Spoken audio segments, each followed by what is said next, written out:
पर आवर्त महोत्सव रखा और एक यज्ञ रखा। उस यज्ञ का नियम था, पहले जो यज्ञ होते थे उन यज्ञ का नियम था, यज्ञ में घंटा लगता था। वो यज्ञ की जैसी पूर्णाहुति होती थी तो यज्ञ का घंटा अपने आप बज जाता था, अपने आप बजता था, उसे बजाता कोई नहीं था, अपने आप बजता। आज यज्ञ का घंटा नहीं बजा तो युधिष्ठिर ने पंडितों से पूछा, ब्राह्मणों आपने यज्ञ करवाया और ये यज्ञ का घंटा नहीं बजा? ब्राह्मणों ने कहा हमने तो यज्ञ अच्छा करवाया पर घंटा क्यों नहीं बजा, समझ में नहीं आया।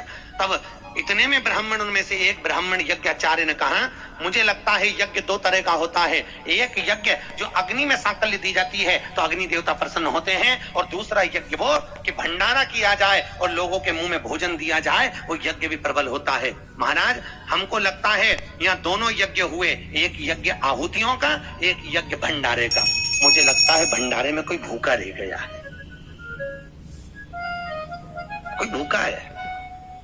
अब भूखे व्यक्ति को ढूंढो। पांडव गए और पांडव जाकर जरा पता करो कि भूखा कौन है अपने नगर में, यज्ञ का घंटा बजेगा।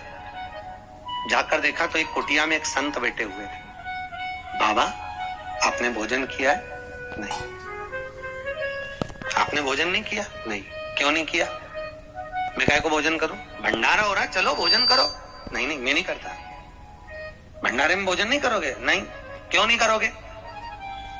मैं उसके घर में भोजन करता हूं जो मेरे को 108 अश्वमेध यज्ञ का पुण्य देता है। पांडव मेरे को 108 अश्वमेध यज्ञ का पुण्य देते, मैं उनका भोजन कर लूंगा। अब पांडवों ने सोचा अपनी जिंदगी में पहला तो अश्वमेध यज्ञ कर रहा है और 108 अश्वमेध यज्ञ तो हमने कभी जिंदगी में नहीं करे, तो हम इसको पुण्य कहां से दे बाबा को। पांडव चले गए। द्रौपदी ने पूछा कोई मिला? हाँ एक संत मिला है और 108 अश्वमेध यज्ञ का पुण्य मांग रहा है। द्रौपदी ने कहा चलो मैं लेके आती हूँ उस बाबा को। द्रौपदी गई, रथ लाया गया। द्रौपदी ने कहा रथ में बैठकर नहीं जाऊंगी, पैदल जाऊंगी। चप्पल लाई, द्रौपदी ने कहा नग्न पैर से जाऊंगी। नंगे पैर द्रौपदी उस संत के दरवाजे पर पहुंच गई। बाबा चलो हमारे यहाँ यज्ञ हुआ है, भंडारे का भोजन करना। बाबा कहते हैं द्रौपदी तुझे मालूम नहीं, मुझे 108 अश्वमेध यज्ञ का पुण्य दे दे, मैं तेरे यहाँ भोजन कर लूंगा। द्रौपदी ने कहा लो बाबा संकल्प छोड़ती हूँ और 108 अश्वमेध यज्ञ का पुण्य तुमको देती हूँ।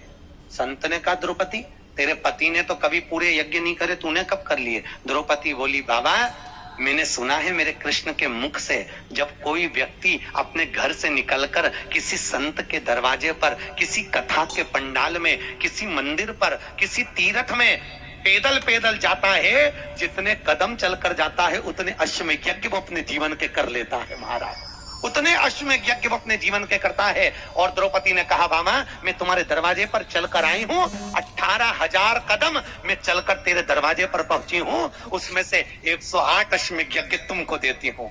संत उठकर खड़ा हो गया, द्रौपदी के यहाँ गया, भोजन करा तो यज्ञ का घंटा बज गया महाराज, यज्ञ का घंटा बजा।